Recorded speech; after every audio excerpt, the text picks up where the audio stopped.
Hello and welcome to Galactic Wisdom. Thank you very much for being here today. So people ask me a lot, they tell me a lot, prove it. Prove the things you're talking about. Prove that tall whites exist. Well, in today's show, I'm going to do some proving. Now, proof is different from giving evidence. And honestly, if we really look at it deeply, nothing that I can show you is proof for you because, well, it could be AI. I could have made it up. So absolutely 100% proving something, well, that's something you have to do for yourself by coming out and coming to my events. But what I can show you is that I'm not just somebody who sits in front of a camera and talks and shares beliefs with you. I go out into the field and I investigate and I talk to people and I talk to witnesses and I video those witnesses, and I go out at nighttime with video cameras and I try and talk to different beings and I video my experiences. And today I am going to share with you a lot of evidence for the existence of tall white aliens living in the desert outside of Las Vegas. And I've had to do this by uploading several different short videos. And so we're going to be stopping and starting a little bit.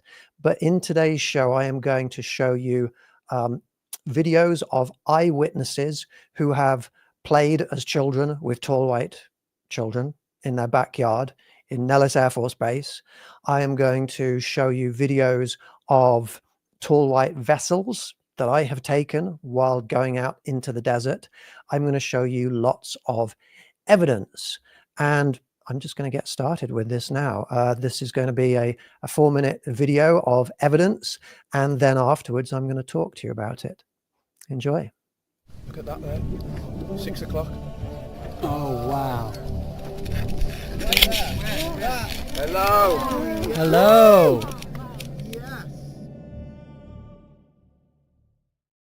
For 2 years in the 1960s, Charles James Hall was stationed at Nellis Air Force Base outside of Las Vegas.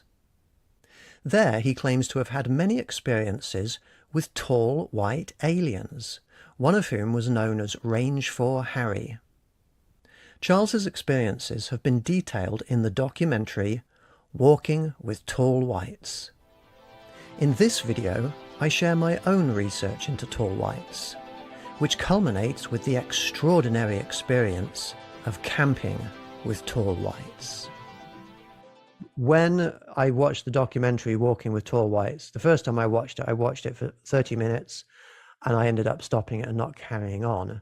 Not because it wasn't interesting or well made, but because it was just all one guy. This is one guy and his accounts. There's no photos, there's no proof, there's no even evidence other than just one guy talking. And I thought, well, this is interesting, but there is nothing to back it up. And so I left it alone for a while, and then maybe a year later, somebody in my Las Vegas group contacted me and said, hey, I just watched that documentary and I know what they're talking about. What was your father's name? His full name was Shalom Weiner, W-E-I-N-E-R. He went by Saul, S-O-L. Yes, apparently joined the Army Air Corps in I want to say 39 or 40, and ended up stationed here at Nellis Air Force Base in 1963. And he would tell me stories of this Range 4 Harry and the children and the playground, because I remember I always wanted to go play with the children. In the documentary, Charles talks about this being called Range 4 Harry. He seems to be like the leader of the tall whites, Range 4 Harry. Yes, I remember him more as this like childhood story character, and it's funny, even my sister did too, because when her child was born, she's like, do you have any idea where Daddy used to get those Range 4 Harry stories? She was trying to find them for her child, as if they were some, published books that he was reading from. And we couldn't find it then, and just in in thinking things, and then that documentary made things like flood back. It just started realizing this was actual stuff. And I do remember he was very insistent, like, to never forget Range for Harry. If you forget everything else I told you, so like he'd bring it up like later on in life sometime. You still remember those stories I tell you about Range for Harry? Do you remember any of the stories? Just that if we look real hard, we might find, he might come say hi. That I'm almost positive he said something about that, if we meet, that there's children that I might play with or something. We were out looking for them. If we could find them, like, I don't know. I need to work on trying to remember this better. Do you think you ever did go out into the desert and look for Range for Harry or children out there? Well, now that I'm thinking back on it, I'm thinking that was probably what we were doing. Now, and I'm trying to remember if he ever said, like, he ever met them, or if he had heard of them and was hoping we could see them too. So what we've got here is a guy, Charles James Hall, who came out a few years ago with a series of books and documentaries that detail his experiences when he worked in the US Air Force, out in Nellis Air Force Base, Creech Air Force bases, close to Las Vegas, his experiences with tall, white alien beings. And in his documentaries and books, there isn't a lot of supporting evidence. Other people don't come forwards and confirm what he's talking about. But I have some friends in Las Vegas whose fathers were stationed in the same place, in the US Air Force. And you have just heard from Misty, whose father was stationed at Nellis Air Force Base. And Misty recalls that when she was a child, her father used to tell her stories about Range for Harry. She thought it was like a children's character, but he would tell her these stories about Range for Harry, her and her sister. So there's two people with memories of this, and how important those stories were, and that she should never forget them. And the father would also take them out into the desert to watch for UFOs. And she said, when she was a kid, her father was in the Air Force, and he would take her out there into the desert, and they would sit on the hood of their car. I have to pause and think about that now. I should just speak English. They would sit on the bonnet of their car and look up into the sky and see all these UFOs. And I've got her on video describing this and the UFOs that she saw. So it must have been in the 70s when he would take you out? Yes, to exactly. Yes. Can you tell me what he used to do? So we would go out in the desert and we would sky watch for UFOs, and we would see very cool light anomalies and different like things flying around. And tell me what they looked like when you would see them. So the ones that stand out as some of the coolest lights, I don't remember ever seeing like actual ships hovering in us. It was always light and stuff. And some of the most I remember, there was one almost the size of the moon up there that seemed to spin and just hover over us, where there were lots of little ones that would fly back and forth and come back to that big one, and then it would zip around the sky somewhere and come back, and they were all doing that, zipping around the sky and coming back to that big one. And during all of that, I would see these like spotlights on the desert ground. We're out there in complete darkness, no one around. And we didn't have like police helicopters back then. The Air Force may have had them, but it wasn't like common to see like police helicopters with spotlights back then at all. But that's what it reminded me of, is what that looks like when they have the searchlight going around the ground. But what stood out was there was never a beam of light. I would try to figure out as a child. This was my mind thought was to follow that beam of light to where it was coming from, but there was no beam. And that was the weird part. There was no beam, if that makes sense. There was just the light lighting up the desert floor. Did you get the feeling that they knew you were there? I know I used to always wish and think and pretend that they, I mean, I was a child. I know I was always, I remember being asked if I would, my daddy would ask me, like, what would you do if they landed right here? And I'm like, I'd run up to them and go for a ride. Like, I want to go for a ride. And then at one time we brought friends with me. My friends were all, I'd run, I'm scared, I'd run. And I was like the only one that that wanted to know, I'm running to them, I want to go for a ride. So yeah, I know, I remember wanting to be their friend and wanting to believe that they knew I was there. I felt like they were, they were there to see me as a child, but I don't know how real that was. I mean, yeah. It was just wishes but yeah, that's what I used to feel like. That I felt like it. I felt like they were looking for me. That's why I was trying to figure out which one was doing it, but there was no beam.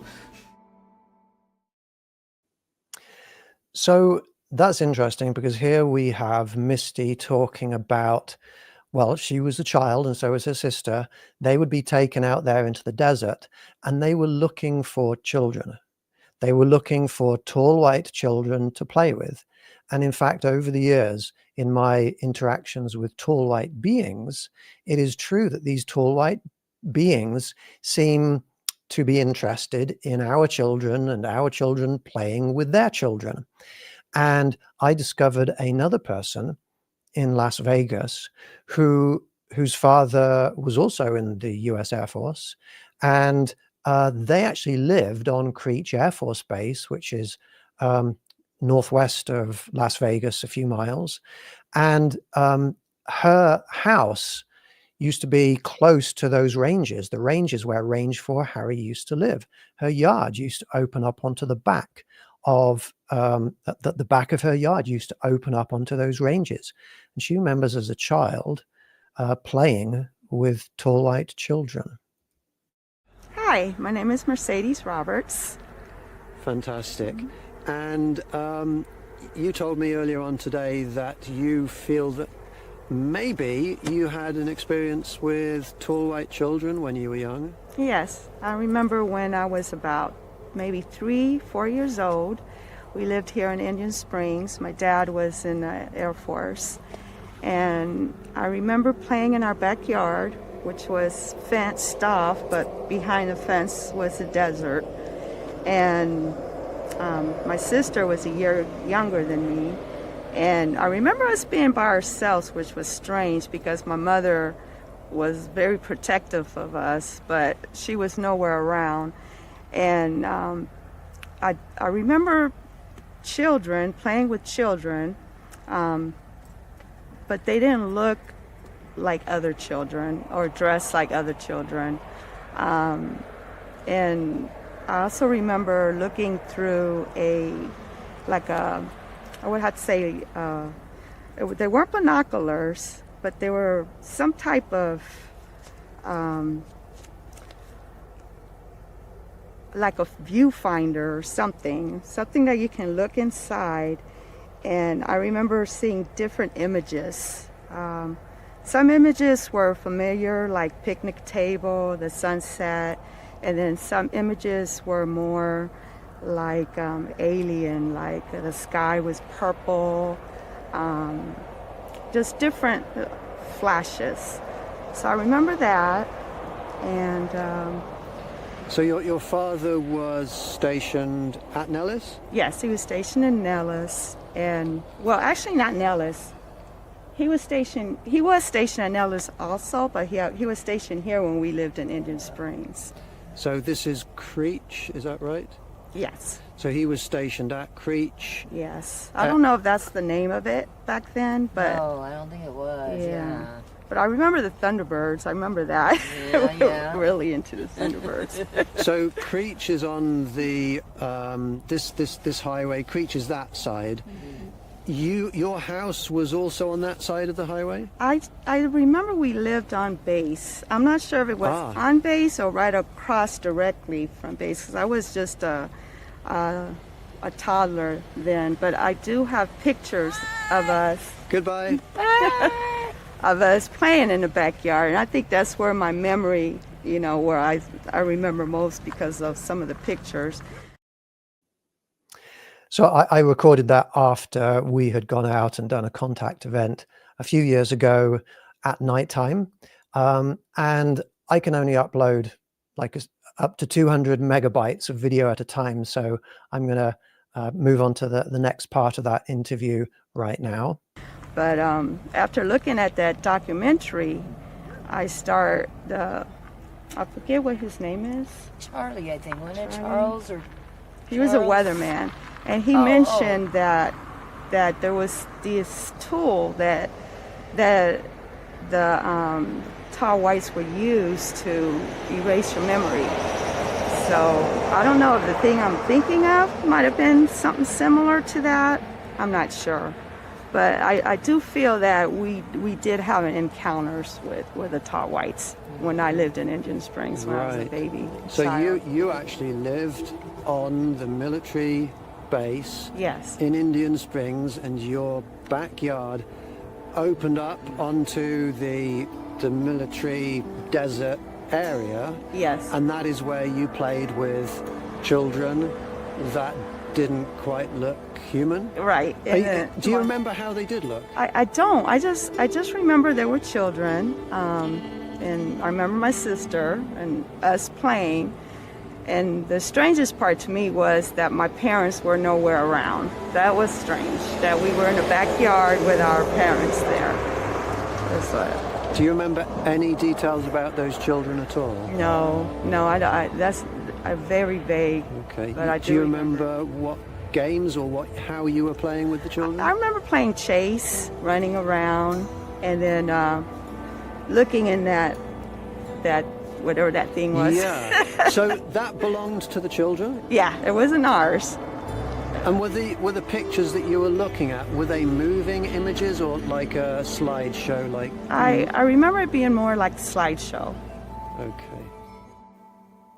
In March 2021, I set up a special contact event in a publicly accessible area of the desert outside of Nellis and Creech Air Force bases, with the hope of connecting with the tall white beings who live there. During the event, we saw a number of alien phenomena in the sky, including a bright, luminous craft that flew in over the mountains to the northwest of us, appearing like a science fiction spacecraft coming out of hyperspace or warp speed. Although none of us were quick enough to catch the occurrence on video, one of us did manage to record the audio of our group's reaction to the craft. Look at that there. 6 o'clock. Oh, wow. Right there. Hello. Hello. Yes. That was amazing.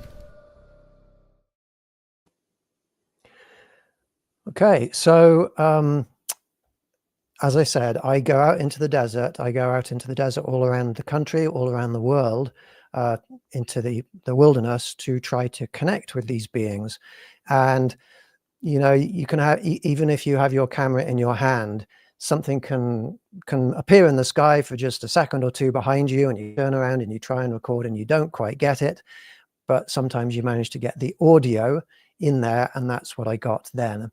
And what we saw when you were listening to that audio was it was literally like a Millennium Falcon or a Enterprise D coming out of hyperspace or warp speed into the atmosphere, shooting in and slowing down and stopping and moving along a bit before disappearing out of view. And I am a space scientist, and I do know the difference between a meteor and a planet and a satellite. So I can tell you it was none of those things. I've got a lot of videos to show you, a lot of evidence, so I'm going to just keep playing them. Naomi has children who are also psychically perceptive, and when they when Naomi took them on a hike one time out there in the desert, one of her children saw tall whites out there beckoning her and them, you need to come out further this way, come out further into the desert, basically. And when she relayed that to me, that we interpreted as they're inviting us to go out further to where they are. So this summer, when we went out there, we drove for a long time, wasn't it, Naomi? Did you enjoy that drive? Yeah. That was not the answer I was expecting. Next time, helicopter, please. Huh? Helicopter would be nice next time. Next time we'll use a helicopter. Okay. It was something like a 3 or 4 hour drive. It wasn't supposed to be quite that long, but we had vehicles that couldn't handle the drive because the tracks were not very good, and then one of them had a flat tire, and we started off with 9 vehicles and ended up with 4 that made it. Basically, we went to the edge of the area, the area of land which is owned by the military, and we were camped out at the face of a valley, at the mouth of a valley, and on the other side of the valley, that's where the tall white beings are known to live. And when we were out there, Naomi had a couple of experiences. Would you like to describe the experience where when we were meditating, remote viewing, you saw the being? I only saw the face. It's huge forehead. It's like wearing like a helmet of kind. And very small eyes. It's just so cute. And then I noticed there are 3 or 4 like a sapphire kind of very deep blue stuff on the forehead. And also I noticed that skin was kind of translucent to me. You cannot see through, but feels like it's like shadowish and growing from the inside. So I thought that is pretty. I didn't feel scared. So the fact that it had the small eyes, that's consistent with tall whites, because tall whites are very humanoid when they are seen. They look like humans when they're seen physically. What you're describing, it fits with them being tall whites, but it also fits with you perceiving their extra dimensional selves or their spiritual bodies. Okay, so I'm just going to point out 2 or 3 things about what we've seen now. We have 3 people, 3 humans, where when they were children or their children, tall whites have shown an interest in them. There was Misty, who was taken out as a child into the desert with her sister to look for tall white children. There was Mercedes, who as a child with her sister used to play with tall white children physically out there where she lived on Creech Air Force Base. And then you've got Naomi, whose children saw the tall whites in the desert in the location where I used to take them out to do contact events, and they saw the tall whites beckoning them. So there is this element to the tall whites feeling a connection with children. I wonder why is that? I suspect it has a lot to do with children having more malleable brains. They're more open to new ideas, new experiences. They don't prejudge people in or beings in the same way that a lot of adults do. So we went out there camping, and we were invited to go out there camping in the desert by the tall whites. So we went out there and we meditated and we started to see them. And then this happened. So after I'd finished doing the the meditation, then we started talking to these beings, asking them, hey, can you come? Can you show yourselves to us? And this guy, Ed, who had never before done anything like this, I think he said he started to feel like a pressure in his forehead, or he started to feel like words were coming out of him, and he started to channel. He started to talk on behalf of one of the tall whites. Ed, do you sense anything? Yeah. Can't open my eyes and keep closing them. And I feel like they pulled my soul. Can't tell You feel like they pulled your soul? Yeah. I can't open my eyes. You can't open your eyes? No. Do you feel comfortable? Yeah. Pressure in my brow. Do you think they can hear my words? Yes. Do you think if I were to ask them questions, they could answer those questions through you? Yes. And we had a conversation for about 5 minutes. We would really like to start a friendship with you if you're open to that. Is that something you're open to starting a friendship with us? Okay. Thank you. Can everybody in this group just radiate thanks and love to these beings that are here? And in that conversation, it was fairly slow. We didn't get a lot of information. What we did get is that the tall white who was communicating with us had a human name, in the same way that Range 4 Harry had a human name, or an earth name, not a human name, an earth name of Harry. This tall white being had an earth name of George. My name is George. Earth name.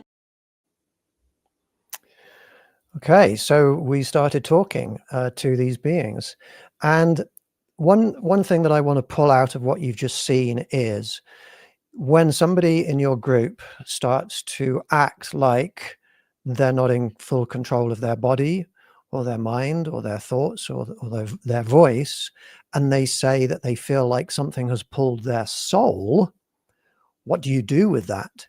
Is that a dark situation, or is it something friendly trying to communicate? And so what you heard me do then is ask Ed, well, are you okay? Are you comfortable? And he said, yes. And I looked at the possibilities, because a lot of people always look with fear. They always look with hatred, and they would have thought something's trying to possess that man, maybe a demon or something. But what I did is I tried to imagine, well, what could be happening here? The tall whites are trying to communicate with us. And so I asked that question, well, do you think that we could talk to these beings? And Ed said yes. And we ended up having a very constructive conversation with these beings where we actually talked to them. And I'm going to play a little bit more of that conversation now. And it's interesting that they're picking these very basic earth names, and they tend to be, they're both names, I think, that people used a few decades ago more, probably, and that makes me think that maybe these beings are older or have a longer lifespan. That, I don't know, I'm just like theorizing here. But we connected with George, and we went round and we introduced ourselves. And what's interesting is that as we were going around, George was saying things about each person, and some of the things that George was saying are things that these people said nobody else in this group could know that. For example, when we got to Elizabeth, who we call Liz, George was addressing her as Lizzie. Hello, George. I'm Liz. Hi, Lizzie. And afterwards, she said, that's interesting because that's what I used to be called when I was younger, and that it was calling me Lizzie. That was interesting to her. It was like some kind of confirmation. You told us that your Earth name is George. Do you have a name that you use among your people, your species? Yeah. Is it a name that you can tell us? No. Understand. No. Okay. Can you tell us, are you here with close to this group just spiritually? Spiritually. Where are your biological bodies? Here. Are you under the ground or in the mountains? No. Yes. You're in the mountains. Yes. George, is it you that Naomi has seen with the 3 or 4 sapphires or blue stones in your forehead? Yes. And after a very fun evening communicating with these tall white beings, we started to go to sleep. We got there very late, as it was, because we had it's 3 or 4 hour journey out there into the desert, and we had flat tires to deal with. But we eventually got to sleep, and then some unusual things happened in the night. At night time, it was very hot out there, and you felt that you didn't need a tent, so you slept out there just in your sleeping bag in the open. Can you explain what experiences you had in the night? So I was sleeping outside next to Liz, and I hear footsteps just right here. So I'm like, who is walking there? And I looked at Liz, and she is kind of sleeping already. So I looked around, and I don't see anything. Somehow I didn't feel any scared feeling or anything. So I went back on the lay down, and within like 15 seconds, I started to hear again, really people, somebody's walking. I can hear the little rocks, moving and real stepping. So I looked up over there, and Kevin was over there. He said he's gonna not gonna sleep or something. I just sit on the chair, and I saw a light over there. So no, it's not Kevin. There's no way Kevin. And I can see the light is kind of moving, so he's up, but not him. So I slept out in the circle because I rode with somebody else, and the weather was great. So I think I probably slept out there for like 2-3 hours. And as I fell asleep, I woke up to almost like footsteps around the circle. I don't think it was that close, but I heard some footsteps. And I woke up, I had a flashlight, I shined it around to check, and I didn't see anything, but it was loud enough to wake me up from my deep sleep. So that was very interesting. So I went back, and I hear again.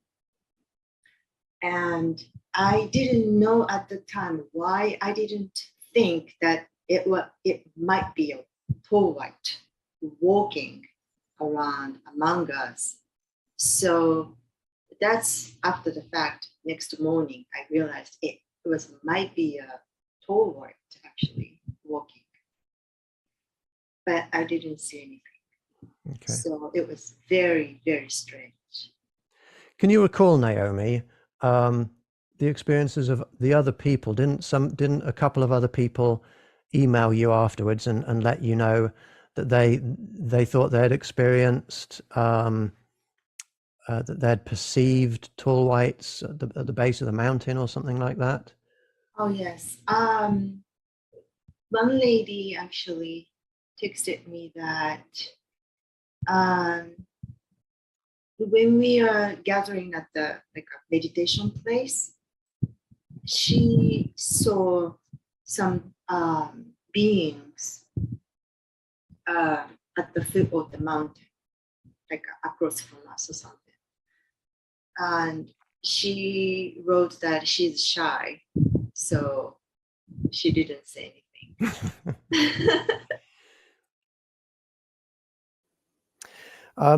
So at this point, I do want to just let people know there's some really cool music going on in the background in some of these video clips.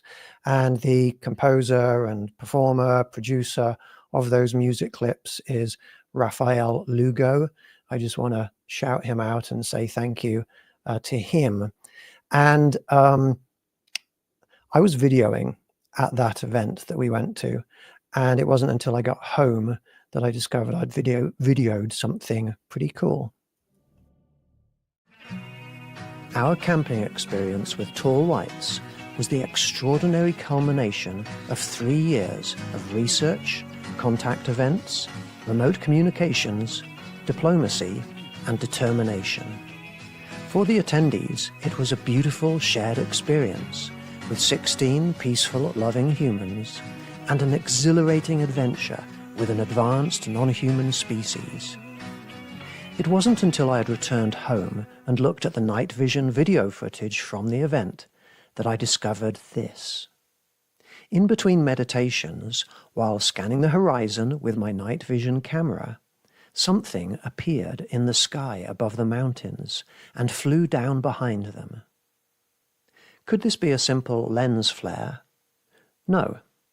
Not if it was the only anomaly that appeared in the many times that I scanned this area of the desert. And lens flares don't disappear behind mountains. Could it have been a meteor or a shooting star?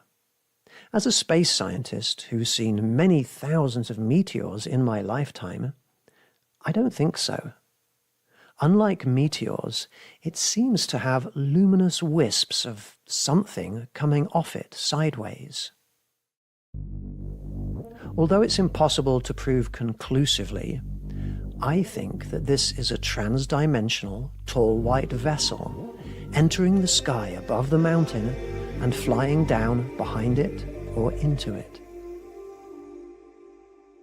So, when I hosted another contact event close to Las Vegas the following year, I held this image in my mind and telepathically asked the tall whites to appear again in the same way. And, just a few seconds later, they did. The large, bright object at the top of this video is the moon. The light that comes in from the bottom of the screen is a lens flare caused by the scattering of moonlight through the video camera's optics.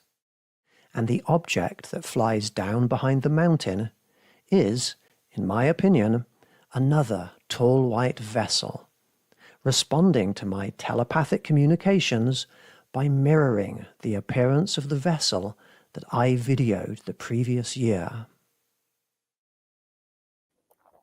So yeah, people ask me for evidence. There's evidence.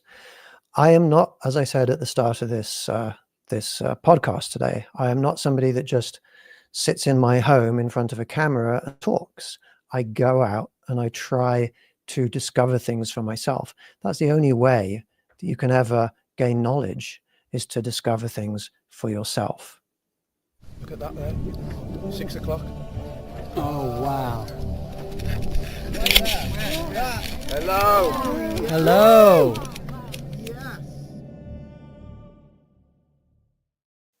One of the regular attendees of my Las Vegas events had just returned home from doing a contact meditation in the desert. He looked up into the sky and tried one more time to connect with the tall whites. I was here thanking them. I was just trying to send my thoughts out, thanking them, and that's when I decided to meditate a little in my head. That is when lights started appearing right here in this part of the sky. Talking about little lights that would pop out, shine, play with each other. And to his astonishment, a gigantic mothercraft appeared above his house. Appeared over the house, and it was right here, right in this position. From like far over here, straight right there. At an angle like that, and just right there. He rushed into the house to get his mother, who came outside just in time to see the alien vessel flying away. A similar craft appeared to him a second time when he went into the desert to meditate with his father. Some of my psychic friends feel that they have encountered tall white aliens walking around Las Vegas disguised as humans. And I've also seen a tall white in town. I stood right in front of him in Trader Joe's one time. And I didn't know what a tall white was at the time. He was really tall and thin and like a very unusual looking, very like the light blonde hair and everything. I found out those were their characteristics later on. But I have a tendency to be able to see through people's disguises really fast. And so I think I was seeing him and nobody else could. And so I started talking to him in my head, and I'm like, you're like a walking antenna, aren't you? And I was just like sort of chatting at him and being friendly and everything, and he turned right around and looked, because I was right behind him, and he looked right at me, and he got really scared, and then he checked out really fast and was nervous and dropping his pen, and just disappeared right away. It was like weird. So, I mean, I can't prove anything, but I'm pretty sure that was a tall white.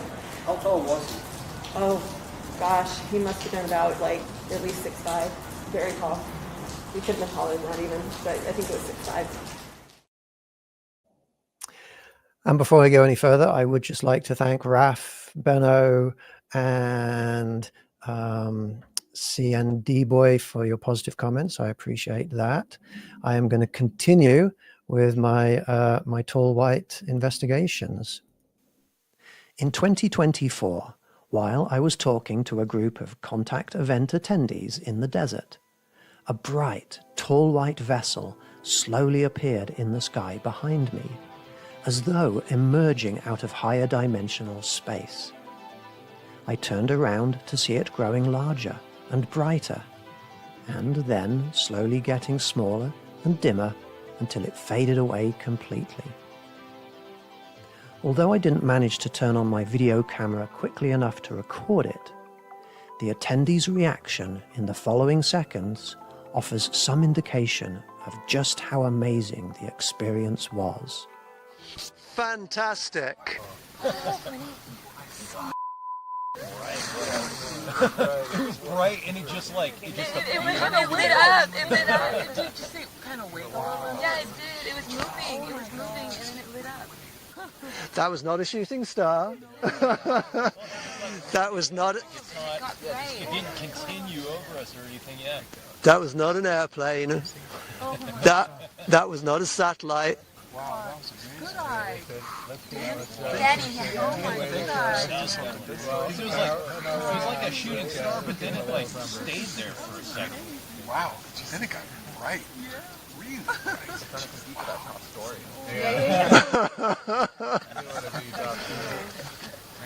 Well, well, that's good. We've been successful already. Maybe they're thanking us for believing in them, you know? So what? Now I'm curious as to what you were about to because like they showed up to hear what you had to say. And that's the big question. Why are tall white vessels showing up at my events? What is it that I say at my events that causes them to take notice? Why have tall whites chosen to become friends with me? The answer is very simple. Peace is my highest priority.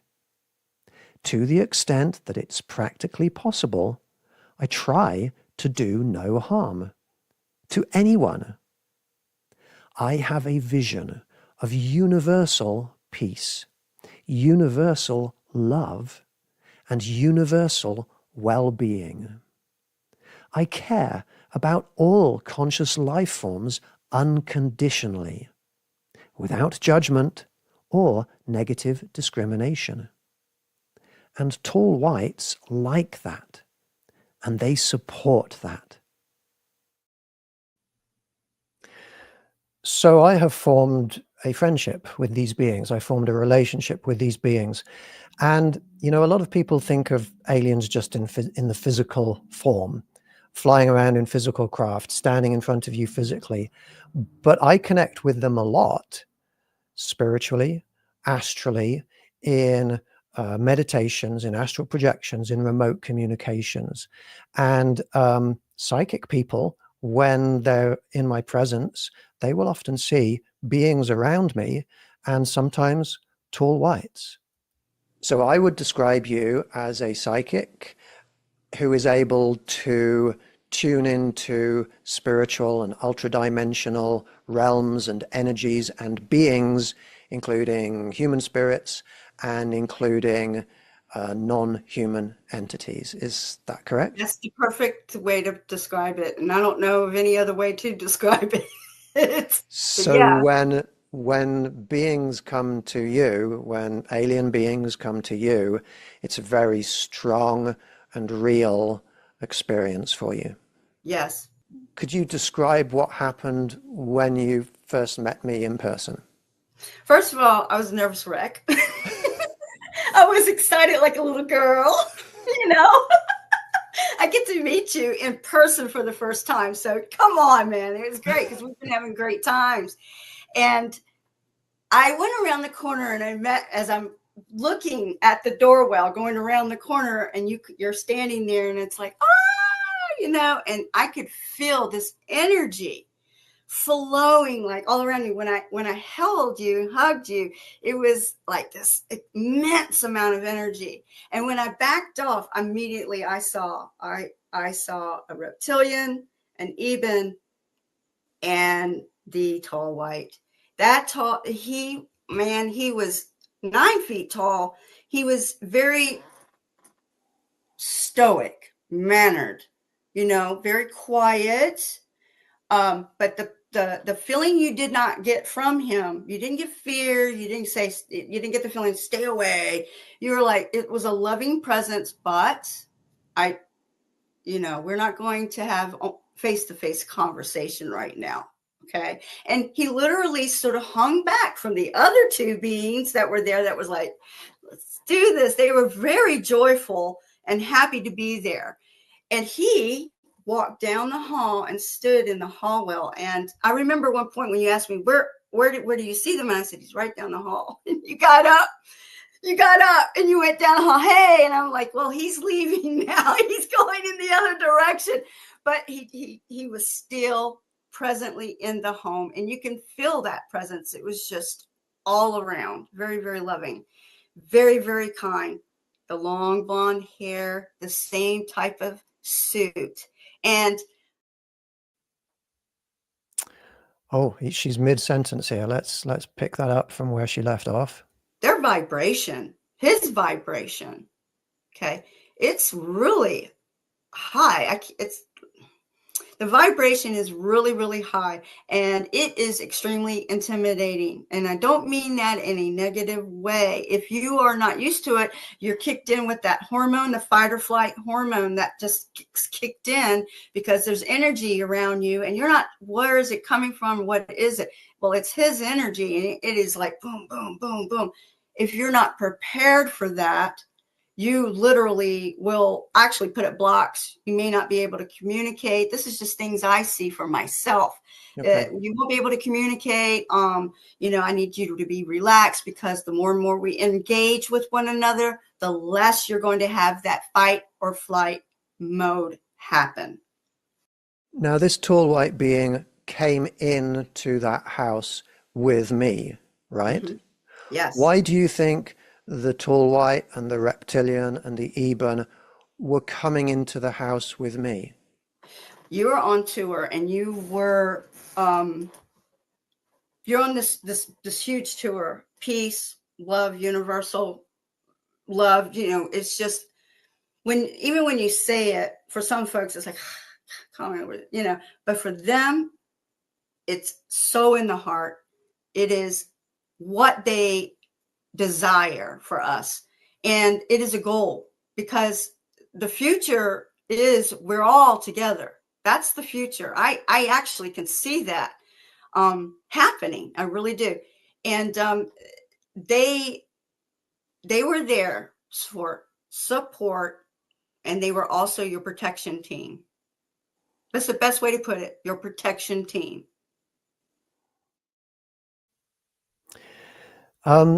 So I actually have a couple more videos that I would like to show with more evidence about tall whites, but I'm not going to have time to play them today, so I will play them next week instead. But I think there's some very important messages that have come through in today's podcast. And I'm hoping that the people listening to this show will understand them.